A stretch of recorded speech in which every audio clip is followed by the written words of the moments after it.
Alright guys, good day! We are here right now at the Festive Mall. Pero dampi sa may airport gid sang una. Kag ang nami sina, it's because we have here a very special Iloilo night market for all Ilonggos. And sa mga boss natin dira, we are so blessed this very evening, kay Manugab naman, that we have Sir Kent with us. Sir Ken with us. Sir Ken, thank you for having us.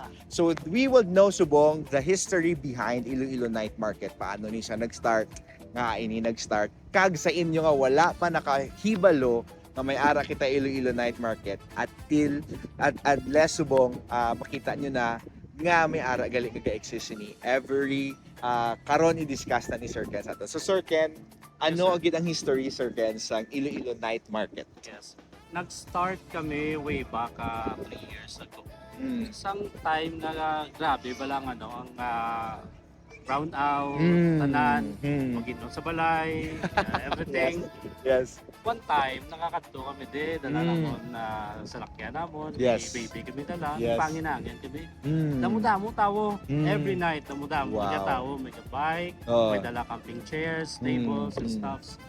So, nag-think kami nga, kasi pwede ka atag proposal kay Mega World. Yes. Yung butangan sang daw tiyanggi-tiyanggi like sa iba nga lugar, Yes. Manila or Delta. Mm. Nag-start kami sa isa ka cart nga may idea kami sa coffee. Wow. Amo ning 29 Coffee. Oh. Ang first ever branch ang 29 Coffee. Okay. Yes. Tapos nangita na kami, so gin-promote namon. May damo interested, so Okay. naggatag ng proposal kami sa World, Yes. Grant Manila. So nag-put up kami sa mga tents gani. Wow. So that was 3 years ago. Yeah, 3 so years you're ago. you're saying 2023. Yes. Oh. And then so, grabe no, it just started again with just something lang nga nakita accidentally. I know it's really not an accident, but it's really ordained man ang Ginoo sa Ginoo. No? So Sir Ken, how was your first year sang nag-start gid kamo? Ano ang scenario sang pag-start niyo gid?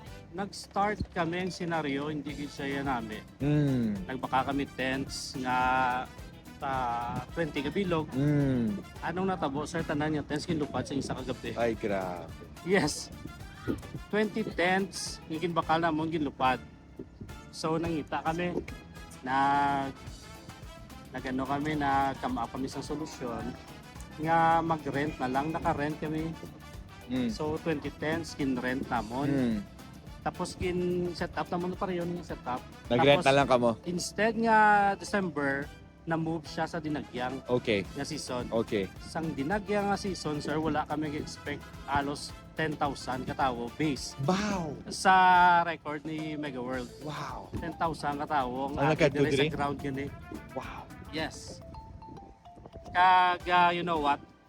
Ang 29 Coffee nga isa ka branch, may isa ka tawo nga nag-offer franchise. And now we have 33 franchise. Ay, grabe. So, Yes. isipon mo, Sir Ken, no? Kung sang pagpalid pa lang to sa first nyo nga 20 nga tent, kung nag-give up na kamo, Over. over Wala tani. na. So, what give you that persistence nga? Sige lang, sige yun tani. Kaya may vision ka, may nakita mo, sige yun tani. Ano yung sir naghatag ka nga mapursige ka mo? Yes, mayara kami being siyempre negosyo ka. Mayara kita nga saying nabasa ka na. Sulay ka na lang, sulay na kami. Yes, nag-all out kami. So that's the story. 10,000 is not Yes, a yes. small number. Hindi na sa ka nagkataon lang. But I know it was really a big break para sa inyo. How did you respond to it, sir? Pagkita nyo 10,000 hanggang sa Mega World? Actually, na-overwhelm kami. So na-pressure kami nga every year, every events is more like i-level up namon. Yes. So, ang pinaka-best kit nga kakatabo sa amon is every event may ara kami nga stood up nga mga tenants nga nag-level up gid sila, may mga physical sources sila subong and everything, sige-sige naging training ground siya sa mga pop-up, mga start-up ng mga businesses. Wow. Yes. So there you have it. Kaya syempre sir, ang mga balila, you could never give what you don't have. Yes. Kamo yan nag-start man kamo, it's very small.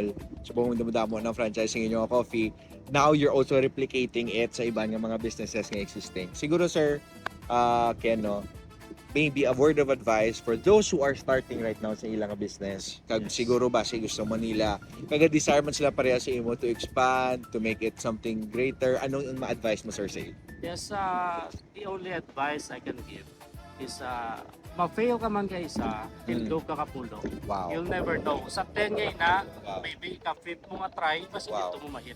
Wow. Yes. Hindi lang mag-stop. Wow. Grabe. So, Sir Ken, speaking about this naman, did you come from a family of business people? No. Ano ako, nang nag-start ako as OFW, Mm. seafarer ako before, Mm. nag-try man, Mm. nag-try, subong nag-try. Grabe. So, dira mo makita, no, ang having a business, it's really more of this dedication kag mga balka nga you really have to continue takto na tumba ka isa bangon ka katen. So Sir Mark naman, speaking about the Iloilo night market, syempre may mga viewers kita siguro who've never experienced this. Let's give siguro a simulation on how could they enjoy sa Iloilo night market. Yes.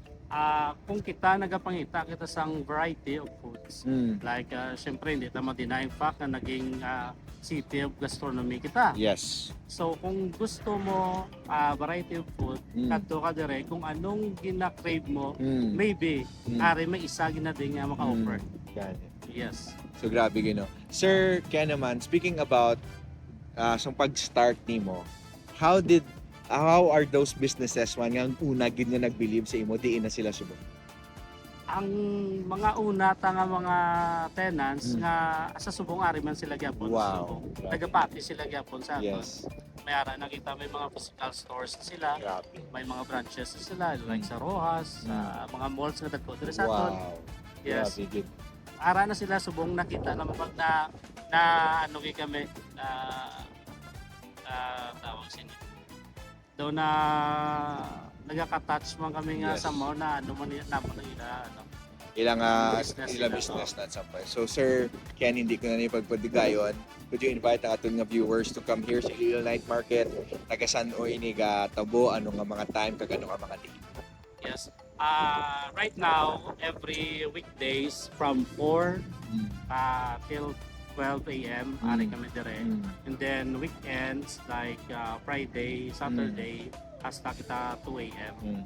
And hasta kita sa May 6 sa May buong 6. summer. Wow, Yes. malawig-lawig pa ni And gali. then, mabalik naman kita sa October and dinakyan naman. Wow. Sir Ken, last question. Yes, sir. If given a chance, let's rewind 3 years ago. Yes. Will you still make that decision to start Iloilo Night Market? Yes, absolutely. Yes. So there you have it sa inyo mga business people who want to be featured next. Just comment down below. Kaya sa inyo pa nga wala gid nakatapak din sa Iloilo Night Market, no, please do come. Adto na kamo, Sir Ken, ang iyang heart, just help these businesses, help these local entrepreneurs man sa ilang nga mga businesses. Kag nakita nyo man, ang result sina is really having this heart of being an Ilonggo entrepreneur gid nga gabuligan na kita kaga unungay kita sa isa-isa. Sir Ken, thank you for your story. Sir, Kag sa inyo man tanan, please follow their page, like, and comment down below. Kag makita na naton dira ang ilang mga ginaobra. Kag we will be having a part 2 of this video. We will be showing you sa mga pagkaon, sa mga stalls nga diri. Kag God bless gid sa inyo tanan. See you on our next vlog. Bye.